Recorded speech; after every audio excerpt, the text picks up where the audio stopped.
श्रेष्ठ नहीं, पर श्री कपिल देव जी महाराज अपनी माता से कहते हैं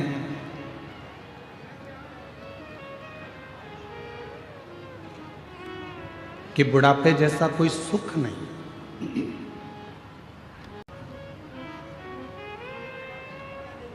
दुनिया के लोगों को बुढ़ापा बुरा लगता है, दुनिया के लोगों को बुढ़ापा अच्छा नहीं लगता। पर श्रीमद् भागवत में कपिल देव जी महाराज अपनी माता देवहूति से कहते हैं कि बुढ़ापा श्रेष्ठ है। पर वो बुढ़ापा कब श्रेष्ठ है, उस बुढ़ापे की श्रेष्ठता कब रहेगी?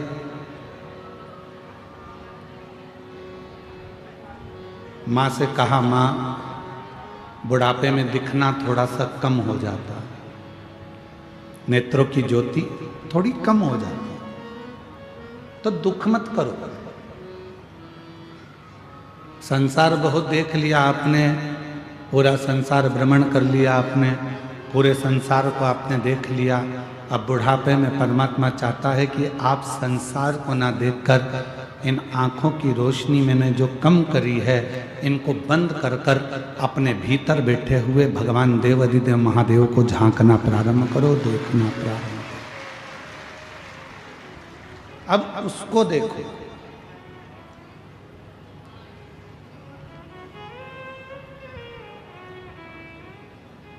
फिर देवहूति माता ने कहा कि बुढ़ापे में श्रवण शक्ति कमजोर हो जाती है, सुनाई कम देता है, सुन नहीं पाते हैं। माँ देवहूति से कपिल देव जी महाराज कहते हैं, माँ अगर बुढ़ापे में कम सुनाई दे तो भगवान को धन्यवाद देना कि अब हमें लोगों की नहीं सुनना है, अब अपने मन की सुनना है और परमात्मा को सुनना है।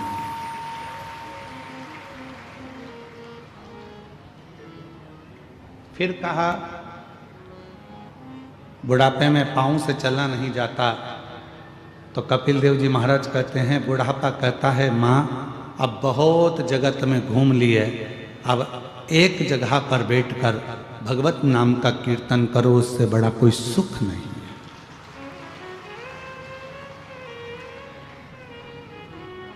फिर कहा, बुढ़ापे में हाथ थोड़ा थोड़ा कांपने लगता है, थर थर थर थर हाथ कांपने लगता है, थोड़ा थोड़ा हाथ कांपने लगता है, थोड़ा थोड़ा हाथ धूजने लगता है, कांपने लगता है, तो इन हाथों से कोई काम नहीं बनता।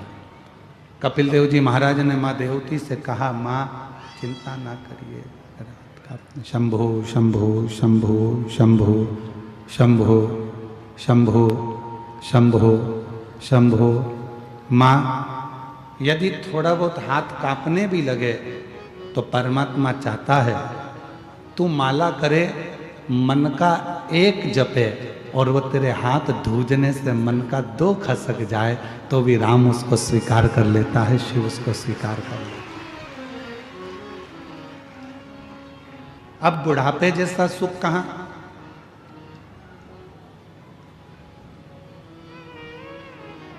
पर बचपन खेल में खोया, जवानी नींद भर सोया, बुढ़ापा देख कर रोया, सिराने मौत हंसती है। बचपन खेल में खोया, जवानी नींद भर सोया, बुढ़ापा देख कर रोया, सिराने मौत। बुढ़ापे में व्यक्ति मृत्यु को देखकर ऐसा सोचता है कि मेरा पूरा समय निकल गया, मेरा पूरा जीवन निकल गया, अब ना जाने शरीर का क्या होगा, ये शरीर श्रेष्ठ होगा कि नहीं होगा, इस शरीर से भजन होगा कि नहीं होगा, इस शरीर से भगवत स्मरण होगा कि नहीं होगा।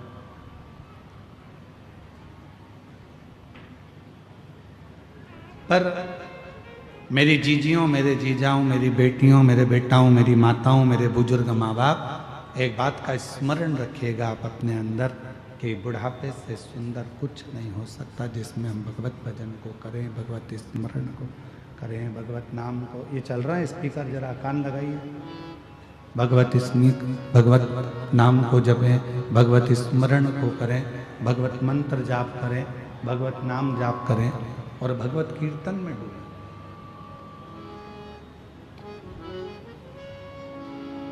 आप लोगों को मालूम होगा,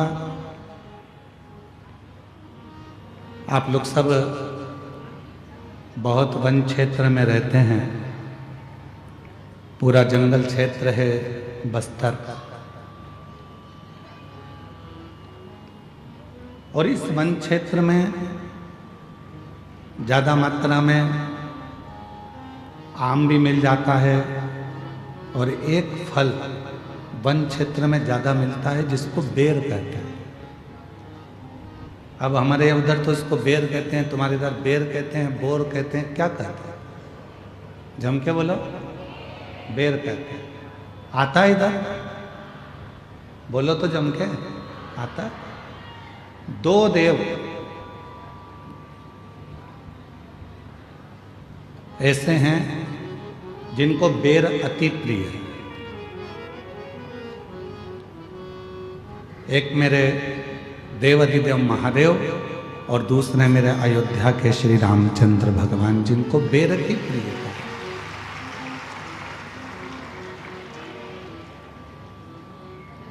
और इतनी प्रियता बेर की है मेरे राम जी को, इतनी प्रियता मेरे भगवान देवाधिदेव महादेव को है।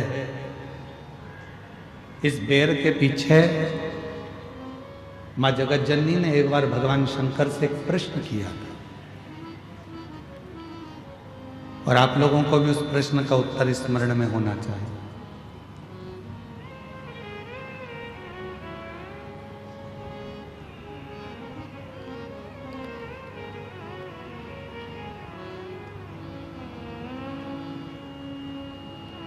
जगत जननी मां अम्बा जगदम्बा एक बार भगवान शंकर जी के साथ में भ्रमण करती हुई महाकाल वन में पहुंच गई।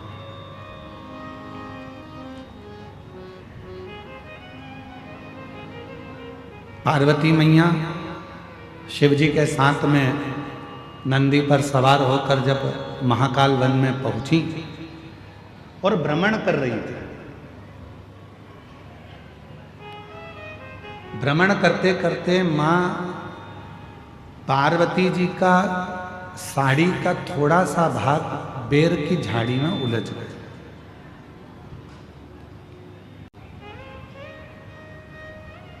और बेर की झाड़ी में मां पार्वती जी का जब साड़ी का भाग उलझा, पार्वती मैया उसको सुलझाने लगी और देवाधिदेव महादेव थोड़ा सा आगे निकल गए। पार्वती मैया बेर की झाड़ी से अपने पल्लू को सुलझाकर वापिस शिव जी के पास आ गईं और उनके चरण पकड़कर महाकाल वन में मां पार्वती जी शंकर जी के पास बैठ गए।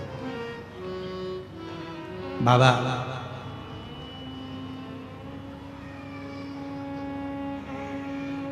ये बेर की झाड़ी इतनी उलझी हुई है, ये बेर की झाड़ी इतनी उलझन उत्पन्न करती है, इतनी उलझी हुई है, इसमें इतने कांटे लगे हुए हैं, इतनी उलझन बनी हुई है, और फिर भी आपको बेर इतना प्रिय क्यों है?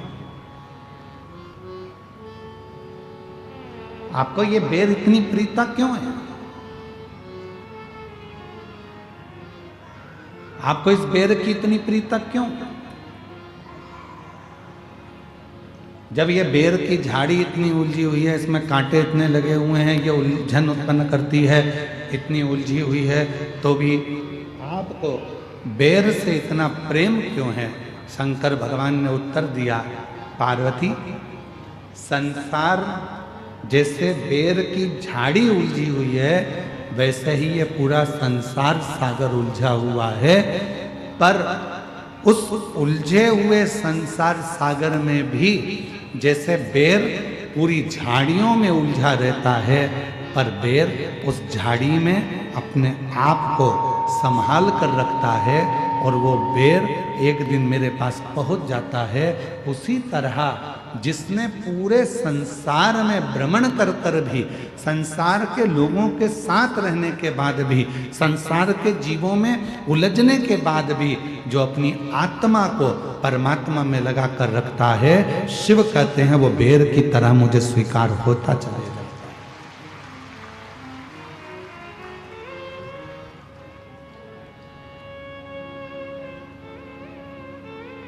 आप सब तो छत्तीसगढ़ के रहनिवासी हो,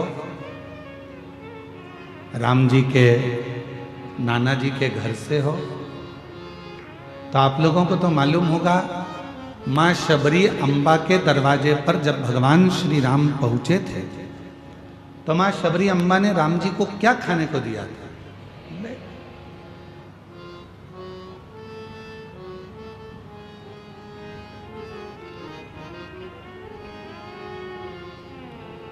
और भक्तों के घर भी सांवरे आते रहा करो, दर्शन के नैन बावरे दर्शन दिया करो। कहते हैं प्रेम से प्रभु छिलके भी खा गए, कहते प्रेम से प्रभु छिलके भी खा गए। ओ कहते हैं प्रेम से प्रभु छिलके भी खा गए, कहते हैं प्रेम से प्रभु छिलके भी खा गए। ओ कहते हैं प्रेम से प्रभु छिलके भी खा गए, शबरी के झूठे बेर भी खाते रहा करो, शबरी के झूठे बेर भी खाते रहा करो। दर्शन के नैन बावरे दर्शन दिया करो, दर्शन के नैन बावरे दर्शन दिया करो। भक्तों के घर भी सांवरे आते रहा करो, शबरी के झूठे बेर भी खाते रहा करो। शबरी लक्ष्मण जी पूछ रहे हैं भगवान श्री राम जी से, क्या वन में आम नहीं थे? क्या वन में केले नहीं थे? क्या वन में पपीता नहीं था? क्या वन में फल नहीं थे? क्या वन में अमरूद नहीं थे? क्या वन में कोई दूसरा फल नहीं था? शबरी ने तुमको झूठा बेर क्यों दिया?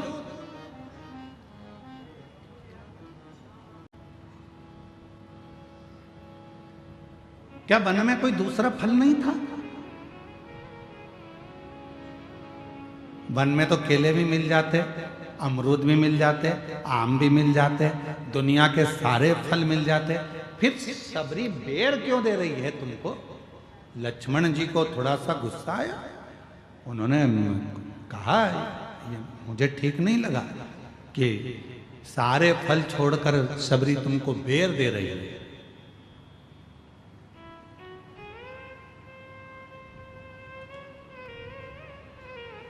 राम जी ने कहा लक्ष्मण तुम कभी नहीं समझ पाओ, ये बेर शिव की बूटी है, औषधि है। शबरी लंका में चढ़ाई से पहले आपको और हमको बेर इसलिए खिलाना चाहती है, अगर ये वो कहते हैं ना कि ये कोरोना का इंजेक्शन पहले ही लग जाता तो आधे से ज़्यादा लोग बीमार ही नहीं पड़ते। ये अगर वो कहते हैं पोलियो की दवाई पहले पी लो तो शरीर में पोलियो नहीं होता है, टिटनेस का इंजेक्शन पहले लगवा लो तो फिर लोहे से जुड़ी कोई प्रॉब्लम खड़ी नहीं होती है, कोई बीमारी नहीं आती है। उसी तरह ये अगर थोड़ी सी बेर रूपी औषधि शिव की हमको प्राप्त हो गई तो समझ लो कि आगे चलकर हम रोग से ग्रसित नहीं हो पाएंगे, रोग से नहीं। तो शबरी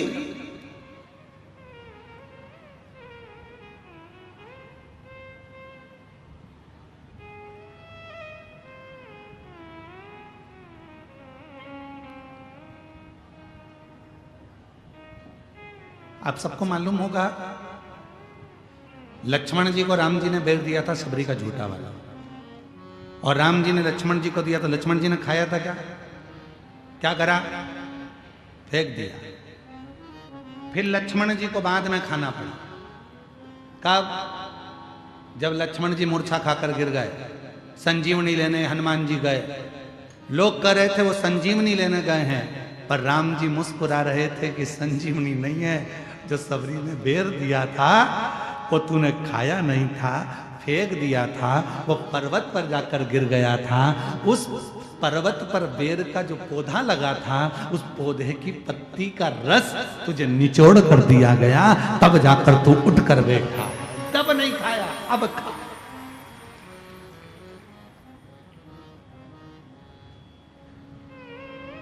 तो तब ग्रहण नहीं कर पाया, अब ग्रहण कर। तो लक्ष्मण जी कह रहे हैं प्रभु ये बेर ही क्यों दिया? केला दे देती, फल दे देती, आम दे देती, पपीता दे देती, सेब दे देती, अंगूर दे देती, कुछ भी दे देती, पर ये क्यों दिया बेर? तब राम जी ने कहा ये शंकर की बूटी है और ये बूटी कोई साधारण नहीं होती। आज भी हमारे शास्त्र कहते हैं महाराज, अगर शिवरात्रि के दिन शंकर भगवान पर बेर समर्पित कर कर यदि उस बेर को खाया जाता है तो दमे जैसी बीमारी भी ठीक हो जाती है, श्वास से जुड़ी हुई तकलीफें भी ठीक हो जाती है।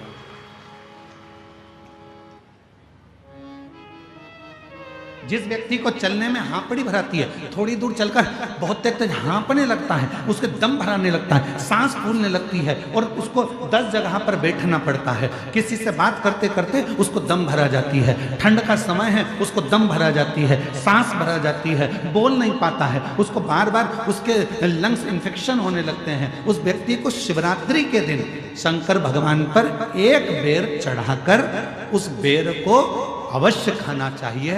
तो वो फेफड़े की बीमारी हो, लंग्स की बीमारी हो, चाहे कैसा भी हमारा दमा भरा ना हो, वो ठीक हो जाता है। एक बेर जो मेरे भगवान राम जी को शबरी ने दिया वो बेर साधारण नहीं था, जो माँ पार्वती जी ने शंकर जी को समर्पित किया वो बेर साधारण नहीं था, जो माँ सती जब भगवान शंकर के साथ में कुंभज ऋषि के आश्रम में कथा श्रवण करने के लिए गई और बाबा कुंभज बाबा के आंगन में से एक बेर उनकी आज्ञा से तोड़कर शिव को समर्पित करती हैं और शंकर भगवान को श्री राम जी का दर्शन हो जाता है, वो बेर साधारण नहीं था, वो बेर सहजता का विषय नहीं है।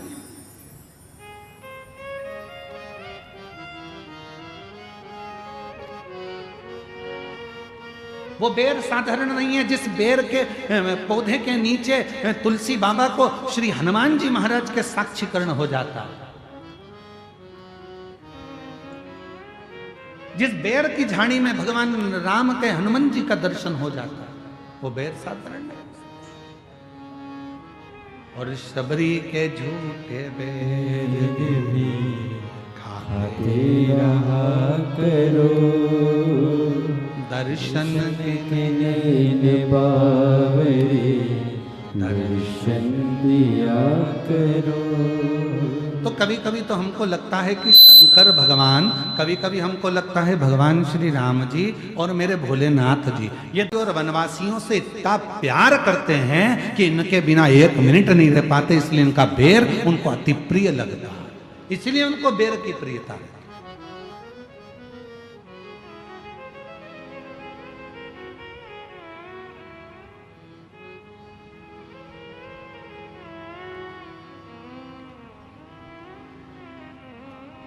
कोई भोलेनाथ जी को बूढ़ा देव कहता है, कोई कुछ कहता है, कोई कुछ कहता है, कोई गरम देव कहता है, कोई ये देव कहता है। शिव का वही स्वरूप। आप किस स्वरूप में पूछ रहे हैं, आप किस स्वरूप में मान रहे हो, ये आपके ऊपर निर्भर करता है।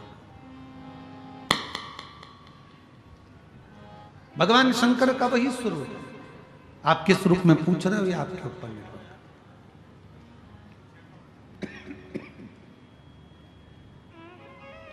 शिव कथा कर रहे। लक्ष्मण जी ने पूछा भगवान श्री राम जी से, शबरी अम्बा को बहुत सारे फल मिल जाते, पर शबरी अम्बा ने बेर ही क्यों ला कर दिया?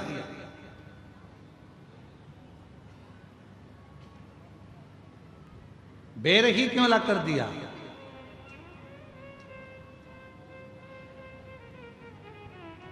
भगवान राम जी मुस्कुरा कर बोले, शबरी अम्बा बहुत समझदार है, उसको मालूम है शबरी बोलना नहीं जानती है, स्तुति करना नहीं जानती है, आराधना साधना करना नहीं जानती है, बहुत मंत्र नहीं जानती है, इसलिए उसने बेर लाकर दे दिए।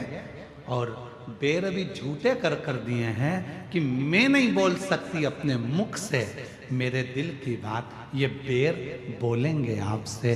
क्योंकि बेर बताता है कि जैसे मैं झाड़ियों में रहा, मैं उलझनों में पड़ा रहा, आखिरी में आपने मुझे स्वीकार कर लिया। शबरी कह नहीं सकती ये बात, पर वो बेर देकर शबरी कहना चाहती है कि मैं संसार की उलझनों में पड़ी रही, अब आप मुझे अपने चरणों में स्वीकार कर लीजिए, अब आप मुझे अपने चरणों में। ये बेर के माध्यम से, ये कपूर के माध्यम से शबरी कह नहीं पा रही है। कई कई माताओं की आदत होती है बोल नहीं सकते। अभी हम कल बारसूर गए थे यहाँ पास के गांव में, तो वहाँ आदिवासी वनवासी क्षेत्र की मेरी जीजियों से बातचीत हो रही थी। तो इतने में एक जगह पर हम लोग रुके, वहाँ कोई वनवासी बहन सामने खड़ी हुई थी, तो उसके सामने किसी कैमरे वाले ने जैसे ही अपना माइक लगाया, जीजी आप बोलो, आपको कैसा लग रहा है? वो तुरंत अपना मुंह फेरी और चली गई, कुछ बोली नहीं वो। मतलब आज भी ये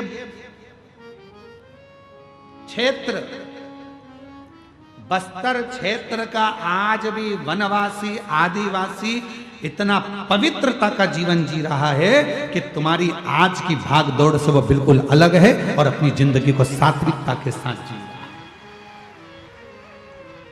उसे मतलब नहीं है तुम्हारे यहाँ कितने फ्रिज हैं, उसको तो पानी का मटका भला है। उसको मतलब नहीं है कि तुम्हारे यहाँ कितनी वॉशिंग मशीन है, उसको तो हाथ का सिलवट्टा अच्छा लग रहा है। उसको मतलब नहीं है कि तुम्हारा 4 मंजिला मकान कैसा है, उसको तो अपना झोपड़ा आनंद दे रहा है। उसको मतलब नहीं है कि तुम्हारे यहाँ कितने कालीन बिछे हैं, उसको तो दरी फटी हुई उस पर सोने में उसको आनंद मिल रहा है। आपको बीपी और शुगर की गोलियां खाना पड़ रही है, उसको शुगर और बीपी की गोलियां नहीं, उसको तो भगवान की अविरल भक्ति से वो स्वयं कैसा भी पानी पी ले, खड्डे में भरा हुआ पानी, मटके का पानी, कुएं का पानी, हेडपंप का पानी, और ना जाने कितने दिन का किसी खड्डे में पानी भरा है, वो भी अगर पानी नहीं मिलता तो भर कर ले आती है, अपने बच्चों को पिलाती है, खुद भी पीती है और बीमार नहीं पड़ती। क्यों? क्योंकि उसकी रखवाली करने वाला वो भैरम देव, उसकी रखवाली करने वाला बूढ़ा देव, उसकी रखवाली करने वाला मेरा महादेव साक्षी में खड़ा। उसको जरूरत नहीं है तुम्हें देखना पड़ता आरओ का पानी है कि नहीं, बिस्लेरी का पानी है कि नहीं, बॉटल कैसी है, बॉटल कैसी है, बच्चा छोटा है कुनकुना पानी दे दो, बच्चा ऐसा है, बच्चे की माँ का जापा हुआ है, उसका ध्यान रखना, ठंडे पानी में हाथ मत डालना, ये मत करना। उसके घर में कोई करने वाला नहीं है, तो भी बच्चे को जन्म देकर दूसरे दिन उठकर अपने काम में लग जाती है, एक गुड़ की खोड़ी लेकर खा लेती है। तुम्हारे जैसा लड्डू बनाकर नहीं खाती जापे का। 1 महीने तक लड्डू नहीं सूती, नहीं खाती, एक गुड़ की खोड़ी ली, इतना सा नारियल का खोपरा मां दंतेश्वरी की कृपा से लिया, खाया और अपने बच्चे को बड़ा करने लगती है। और छोड़ दिया रोड पर, बच्चे को सुला दिया। तुम्हारे बच्चे को जरा सा सुला दो, अरे मम्मी धूल लग जाएगी, अरे मम्मी एलर्जी हो जाएगी, और उसकी औलाद दिन भर आनंद से मिट्टी में पड़ी हुई है, खेल रही है, और तुम्हारी औलाद पिंजरे में रह रहकर पिंजरे की हो गई, और उसकी औलाद शेर होकर आज भी जंगल में भ्रमण कर रही है। ये वनवासी होते हैं, ये आदिवासी होते। सीखो, अरे ओ दंतेवाड़ा वालों सीखो,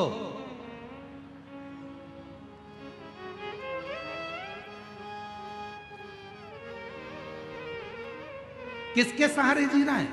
जंगल में पड़े हैं, तुम्हारे घर में जरा सा काकरोच आ जाए तो तुम ऊपर नीचे, एक छुपकली दिख जाए तो यहाँ वहां हो जाओ। उसके घर में रोज के सांप बिच्छू घुस जाते हैं, तो भी वो किसके भरोसे जी रही? हम तो बाबा के भरोसे चलते हैं। वो अपने बाबा के भरोसे जी रही है। उस परमात्मा ने अगर पृथ्वी पर भेजा है, उस परमात्मा ने हमको जन्म दिया है, तो वो संभाल लेगा। उसको टेंशन नहीं है, वो टेंशन में नहीं, वो मेंशन में जीती है।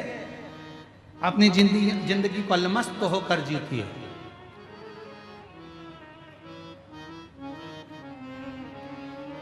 सास कह दे तुमको बेटा एक गिलास पानी ला दे, तो तुम्हें चक्कर आ जाते हैं, और वो अपने सिर पे लकड़ी का गड्ढा रखकर, बच्चे को साइड में रखकर पूरा बोझा ढोती हुई बढ़ती चली जाती है। पूरा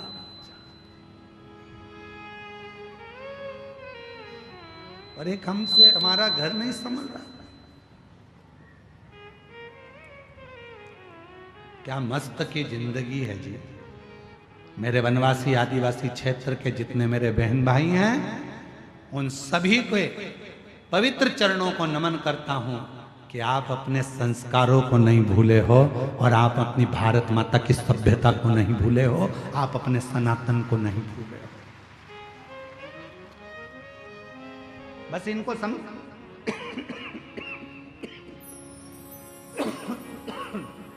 इनको समझाने वाला चाहिए, केवल समझाने वाला।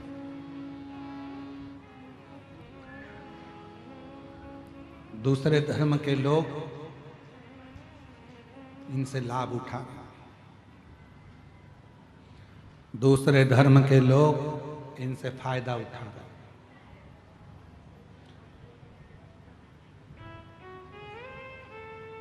क्यों उठा रहे हैं? उसमें गलती किसी दूसरे की नहीं है, गलती अपनी है।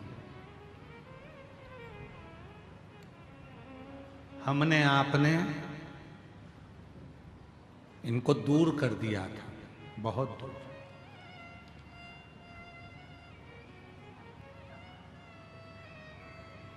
आज लोग कहते हैं हम घर वापसी करा रहे हैं। आज लोग कह रहे हैं हम घर वापसी करा रहे हैं। हम उनसे पूछना चाहते हैं ये गए क्यों थे? पहले उस बात को सामने लाओ, अपने आप को सुधारो, घर वापसी कराओ, मना नहीं है, पर आगे से याद रखना, इनको अपना बना कर रखना कि फिर वापस इनको घर वापसी की जरूरत ना पड़ जाए।